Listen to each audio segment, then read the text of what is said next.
కేకే service నుంచి గంటాపదంగా చెప్పేది ఏంటంటే సార్, లాస్ట్ టైం 151 స్థానాలు వైఎస్ఆర్సీపీ గెలుచుకుంటుందని క్లారిటీగా కాన్ఫిడెంట్గా చెప్పినప్పుడు చాలా మంది ట్రోల్ చేశారు ఇది ఎట్లా వర్కౌట్ అవుతుందని. కానీ రిజల్ట్స్ వచ్చిన తర్వాత మనల్ని కమెంట్ చేసిన కూడా నివ్వెరిపోయారు.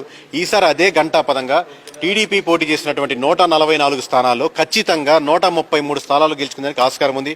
అలాగే వైనాట్ 175 వాళ్ళు అన్నారని, వీళ్ళు వైనాట్ 21 చాలా సీరియస్గా తీసుకున్నారు జనసేన వాళ్ళు. సో ఆ రిజల్ట్స్ మీకు కనపడుతున్నాయి. పోటీ చేసినటువంటి 21 స్థానాల్లో ఖచ్చితంగా 21 స్థానాలకు 21 స్థానాలు జనసేన గెలుచుకునేందుకు 100% ఆస్కారం ఉంది.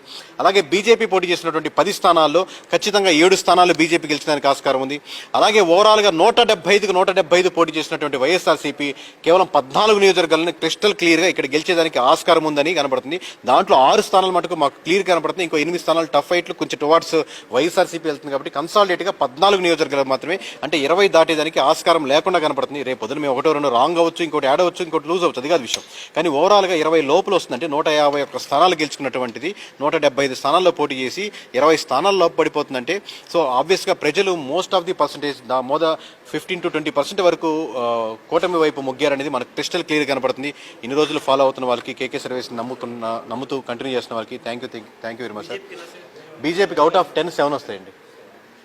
ఎక్కువ అంటే వృద్ధుల ఓట్స్ అన్ని కూడా జగన్ కే పడతాయి అంటున్నారు. అంటే ఎవరు ఓట్స్ ఎక్కువ ఇట్ సైడ్ వెళ్ళే అవకాశం ఉండదండి. ఆ నియోజకవర్గ పరిస్థితులు బట్టి వృద్ధులంతా ఒక మొత్తం విజయవాడలో అలా ఉండదండి. విజయవాడలో మీటింగ్ పెట్టారు మొన్న ఒక లాస్ట్ వీక్ వృద్ధులంతా కలిపి. మన వృద్ధులంతా ఒక పార్టీకి వేద్దాం అలా ఉండదు. మీటింగ్ పెడితే ఎవరు రారు అనుకోండి వృద్ధులు. సో ఒక పార్టీకి వేయడం కానీ, కన్సాలిడేట్గా మహిళలంతా ఒక పార్టీకి వేయడం కానీ, లేకపోతే ఒక సెక్షన్ ఆఫ్ పీపుల్ ఎవరైనా కానీ ఒకరికి వేయడం కానీ అలా ఉండదు.